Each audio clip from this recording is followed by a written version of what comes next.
Welcome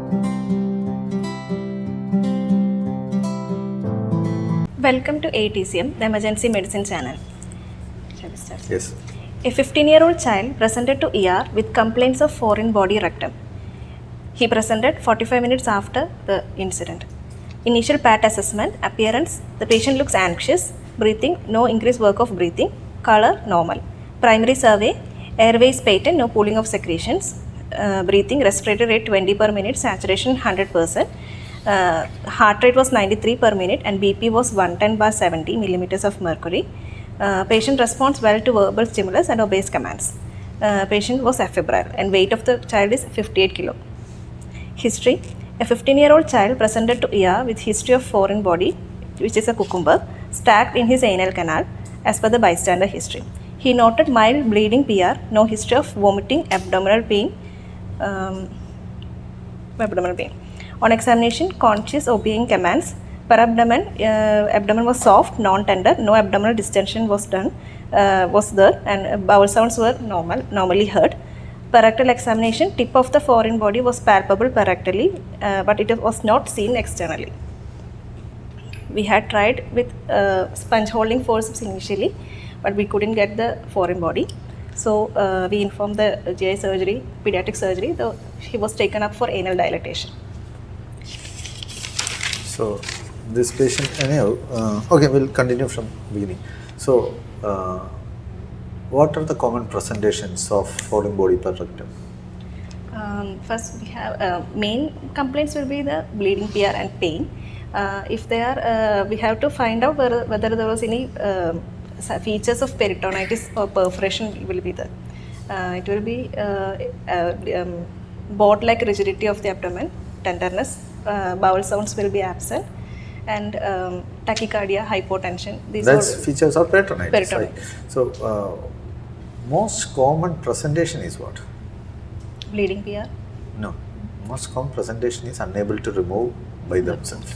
So anxiety of obstruction is the most common presentation. Bleeding is secondary. And if bleeding is there, they will present much more earlier to ER, which is much better because tone, everything will be much more less, and for possibility of peritonitis, perforations and internal injuries will also be on the lower side. Okay, so how do you classify foreign body? Rectal foreign bodies can be involuntary and voluntary. Okay. Involuntary mainly seen in small children and mentally ill patients. Okay. And voluntary is again divided into sexual and non-sexual. Non-sexual is mainly seen in body packing syndromes, and then sexual is the most common any presentation. Okay. Then we have that involuntary, sexual and non-sexual, right? Yeah, you told something non-sexual. Can you tell something about non-sexual? It is body packing because illegal medicines can be. Other than body packing, per-rectal medications are there. Patients have rectal thermometers. Rectal thermometers, if it is inserted too much, it can be lodged in there. Other than that, enema tube tips can be lodged inside that. Those things, medical instruments getting lost there is a thing we need to think about. Okay. So that medical things also need to be kept in mind. Otherwise, it's mostly sexual for sexual pleasures. Okay. As you told the presentation, first and foremost thing is palpation of abdomen to rule out peritonitis features. If no peritonitis, then we can see the anal opening to see whether the foreign body is visible or not visible. Visible, you can try transanal approach to remove it. What is important when you attempt transanal removal? The patient should be adequately relaxed. Yes, patient cooperation is the most important thing. So, privacy, pain relief is two important things. After achieving that also, if patient is anxious, patient will be trying to gasp the thing by increasing anal tone, which is going to fail your procedure. What else can you do about that to counteract that? Procedural sedation can be given. Procedural sedation can be used in these kind of patients. Okay, and if you fail once, you tried with all adequate sedations or adequate cooperation, you fail the removal, what will you do? Will you reattempt? No. You should not reattempt. You should go for open. or general anesthesia, and then open removal should be done by a surgical team, right? So, what else? What are the common complications or the secondary injuries that we are expecting in these kind of patients? There can be mucosal tears. Yes, anal tears, right? Anal sphincter tears is the primary things we suspect in this. It can be. It is classified by American Association of Surgery of Trauma. Grade 1 is mild hematoma or contusion without devascularization. Grade 2 is laceration less than 50% of circumference. Grade 3 is more than 50% of circumference. Grade 4 is full thickness laceration with extension into perineum, and 5 is complete devascularization. Mostly the foreign body rectum will only cause grade 1, up to grade 1. Yeah, truly, because they are voluntarily doing it, right? Involuntary foreign body in rectum can also be seen in traumatic cases like motor vehicle accident cases, when two-wheeler parts get implanted into the anal region. So those are the injuries. So any externally visible injuries are there, you should never attempt to remove the foreign bodies, because you don't know whether the foreign body which is situated in is sharp or not. So identification, the patient should be willing to come to you saying what he has inserted. So identification of the object is very important here, because if it is a sharp object, you should never try to remove it, isn't it? So voluntary, you will get a good history, what is up there. If not, you should be acting in extreme caution. What if the patient used a glass ware or a glass substance? What will you try removal or not? No. You should not try removal of glassware. Whatever foreign object, if it is made of glass, you should not try to remove, because there is always weak points which can break and cause internal injuries. Okay. What else? How will you suspect a patient is presenting to you with constipation? Constipation. Whether How will you suspect it's body packing syndrome? Can take X-ray. Yeah, that X-ray you will incidentally find. But what will lead to it? Not all constipation cases will take X-ray, right? If there is obstipation history.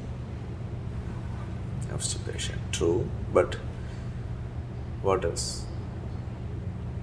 Presentation-wise, patients. One of the complications of body packing syndrome is what? When they rupture the blood, Patient goes into toxicity, drug toxicity. acute overdose. Acute overdose. So patient will have the features of acute overdose, and most common is flushing, meiosis, tachycardia, isn't it? Those features. So with that constipation history is that you should think. Then what else? What else? What is this? Other methods for the removal, What if there are is the blunt methods methods. of removal? One is we can place a Foley's catheter above the foreign body and inflate it, and then remove it with the bulb. And similar thing is done with Sengstaken Blakemore too. And also with we can inject some air above the blunt object so that the vacuum is removed, and then only we can remove.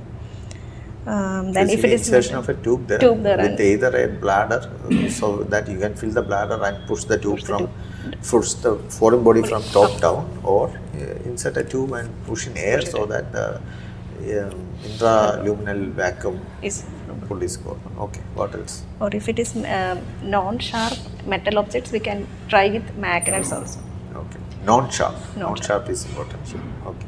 And even after the removal, we have to do a rigid proctoscopy or a flexible sigmoidoscopy to see any mucosal tears or to see the mucosa. Yes, good. Internal visualization is needed to rule out any lacerations or the abrasions, because that of antibiotic coverage and maybe admission may be required for the patient. Okay. So what we did for this patient, we tried removal, it failed. So we taken up the child for anal dilatation. Anal dilatation. Child is fine. No? That's fine. What other parameters do you have to take care when such a patient comes to ER?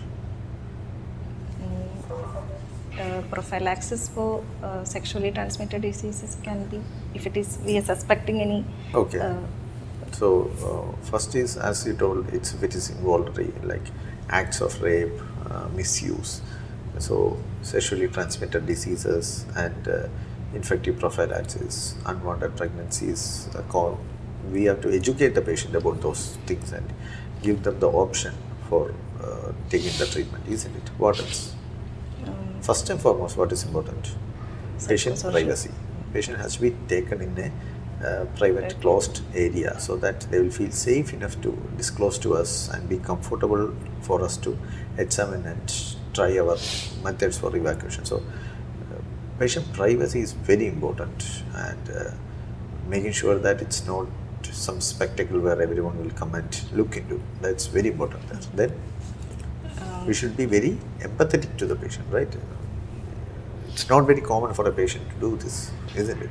As you told, it can be mentally retarded children, it can be children who is misused, it can be psychiatric illness patients. So it's not like every patient we can treat in a single way. We need to be much more empathetic about patients' current condition, and we should talk in way that they will be safe enough to disclose to us what they have inserted or what is the circumstance. Because not everyone who is getting misused or abused will be forthcoming that they are being abused. So you need to be extremely delicate with these kind of patients, right? What else? If at all you are suspecting a mental condition for this patient, a psychiatric condition or psychological support can be provided. Even though patient doesn't ask for it, we can offer them a psychiatric consultation or a psychological consultation. Maybe to them they may be open about what is happening with them. So if you have an opportunity like that, that should be given to them. Patient can deny it. Patient can say, I do not want that. That's patient's right. But it should be given to them. And if you ask them, they may not be forthcoming to accept it. You call the consult and let them come speak to the patient. They are saying, I do not want that. No issues. But that should be offered. Anything else? Nothing. That's all.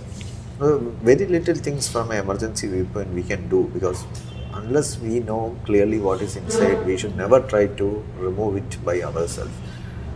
If you have surgical team, that's the best possible things. And if at all you are trying to remove, pain should be taken care. Anxiety, pain should be terminated before attempting. And if difficult, a procedure sedation should be used. If you try once and you fail once, never redo, call for a surgical consult. These are the main things that we do. And never touch anything that is made of glass without a surgical team to do it under vision. That's all, nothing else. Over.